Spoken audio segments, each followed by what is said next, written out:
Let's move on to the New England Patriots and their training camp. And well, guys, this has been this has probably been one of the more interesting training camps in New England Patriots history. With the fact that they lost Josh McDaniels, the chatter about who's calling the plays on offense has been swarming around camp, and the fact that there has been a lot of inconsistency with the offense throughout camp. From the reports I've seen, it has looked like the defense has been pretty much dominating all of camp, winning every single day. Aaron, what does this new offensive system actually look like this season? What's it going to look like? What does it look like in camp? What have you seen? Tell us about this new England Patriots offense, and in the least biased way you possibly can, because I know how much you hate the Patriots offense. First of all, don't disrespect me, I'm not biased. I'm kidding. My first answer would be, duh, the defense is winning every day. And why are you asking me a question that I can't answer? The New England Patriots can't even tell you what their offense is going to look like. And they're in the building every day. And you want me, just some fan / analyst / biased New England hater, to tell you what an offense that is going to look like in 2022 when they don't even know who's doing it? They don't even know who's calling the plays. All they know is Mac Jones looking a little bit buffer this year. That's all I've heard in camp, is that he's looking a little bit more ripped. He's been in the gym. He's looking more polished. But yet every day in practice, the defense is winning. Where is that coming from? The fact is New England doesn't have an identity. They haven't had an identity since Tom Brady's last season, when he threw that interception to the Tennessee Titans and cost them the playoff game. The fact is, this offense is devoid of weapons. They have an extremely good running game that I would imagine this is what it looks like. They lean heavily on the run again. They run play action, and they hope a guy like Devontae Parker can continue what he's done when he's healthy on the field, which is make plays. And hopefully Mac Jones has a go-to receiver, because Kendrick Bourne, Nelson Aguilar, who's the other guy Jacoby Myers, who just scored his first touchdown of his career last year and been in the league for 20 seasons. They just aren't enough. And so we're just looking at an offense that's in shambles right now. We don't know what they're going to look like. There is no Josh McDaniels. Belichek is not an offensive guru by any stretch of the imagination. I know people believe it, but he is not an offensive guy. He never has been. He's always had good offensive guys around him. And now I don't know if that's the case. I don't know. I can't answer that question. It might be the first time ever in Sac City history that you stumped me. Well, I'm happy to do that. I did do some research on this too, to see maybe what people are saying, what reporters are saying out of camp for this. And this one stuck out to me. Says it appears that the Patriots are moving to a style of offense made famous by Los Angeles Rams coach Sean McVay. So, that's gonna work. That's gonna work with immobile ass Mac Jones and nobody to run the style of receiver like a Cooper Kupp, or even before that, a Robert Wood. Who's gonna do that? Who's gonna run that offense? Like this, oh my God, that's so frustrating.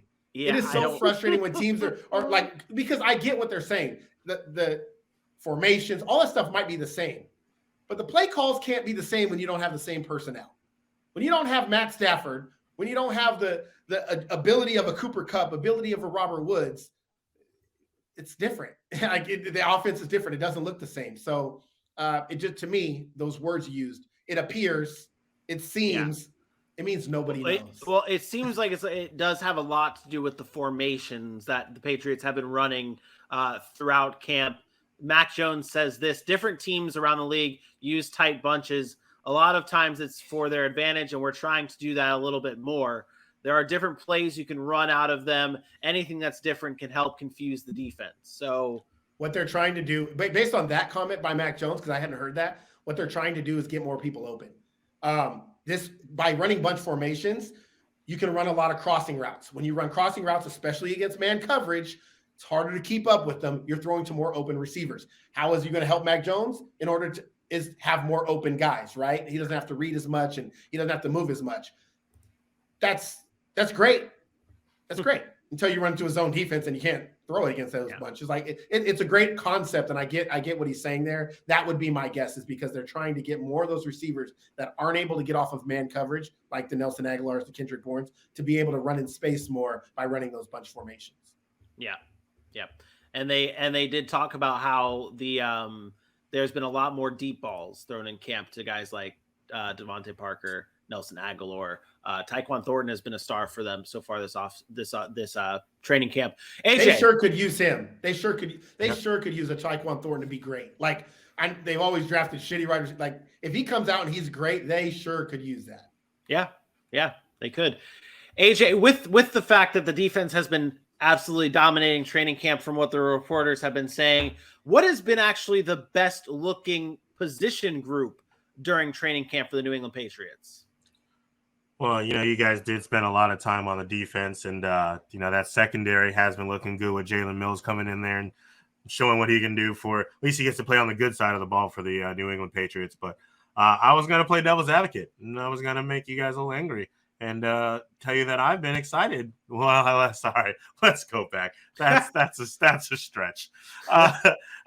Ears perked up a little bit on day 6 and 7 of the Patriots training camp, as the wide receivers actually were looking pretty good.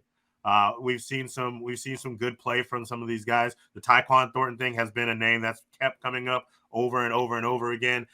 He's been showing that speed that they drafted him for. Apparently it's legit. Apparently he's making it happen, and Mac Jones every now and then is getting the right connection. I don't know if we're going to keep seeing that over and over again. We keep watching Devontae Parker and his sideline work looking great. Tyquan Thornton's sideline working great. Jacoby Myers is actually making some acrobatic catches here and there. Now, with that being said, a lot of that's happening on one-on-ones and just regular drills with nobody else around. So until there's this is happening in 11-on-11 and 7-on-7 and things like that, obviously we can't get too excited. But it's good to see that a very important group and a very big part of what Mac Jones is going to need for his second-year leap is stepping up and trying their best to make him look good. That's something that you can nod your head to and hope it keeps trending in the right direction.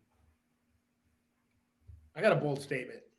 Oh boy. AJ just made me bring it up because I looked at their depth chart. No, you didn't say anything about it, but I may not even a bold statement. I just wanted to point out something that I'm interested to see as we head into the preseason games. I said this the other day or a while back about Bailey Zappi. Mm-hmm. I have a feeling that Bailey Zappi is going to be really good in the preseason. I think he's going to be a really good quarterback. I really do. I hope he gets an opportunity in the preseason to play a lot, because I'm not saying he's pushing Mac Jones out. Don't get me wrong. But how dare you? I think there's going to be a conversation at some point with how good he looks in the preseason, that they are going to bump him above Hoyer, who's a veteran, been there a long time, and you can always start him from wherever he's at on the depth chart. And that if at any point in time Mac Jones struggles, there's going to be something in the back of Bill Belichick's mind saying, do I have Brady 2.0? There was no reason for the Patriots to draft a quarterback in this draft. There wasn't a reason. I mean, they didn't have to spend one of their draft picks on Zappi, and they did. And they did. And to me, that's a Belichick thing. And it would not shock me if at any time that Belichick says, let's move this guy a little. Let's play him a little bit more in preseason. Let's see what he's got. And then if Mac Jones struggles in a game, or they're getting blown out, or they're blowing out somebody and they bench him, and Zappi comes into a game and looks great. We saw this the other year with Cam Newton when they kept benching him and bringing in Stidham to try to get somebody to prove themselves. That's what I'm just saying. You never know. You think that'll actually happen? I mean, we talk a lot about how like your investments and what you have invested in like the quarterback position, and you're not gonna. We talked about Malik Willis with the Titans. Like they don't have much invested in them, so they don't have to play him. But the New England Patriots have a good amount of draft capital. I don't think Belichick cares. Okay, I think that's the one coach that doesn't care. Like if he sees I got the next Tom Brady, this is the guy that wanted to get rid of Tom Brady for Jimmy Garoppolo. Okay, let's remember that. He wanted to get rid of Tom Brady to be first.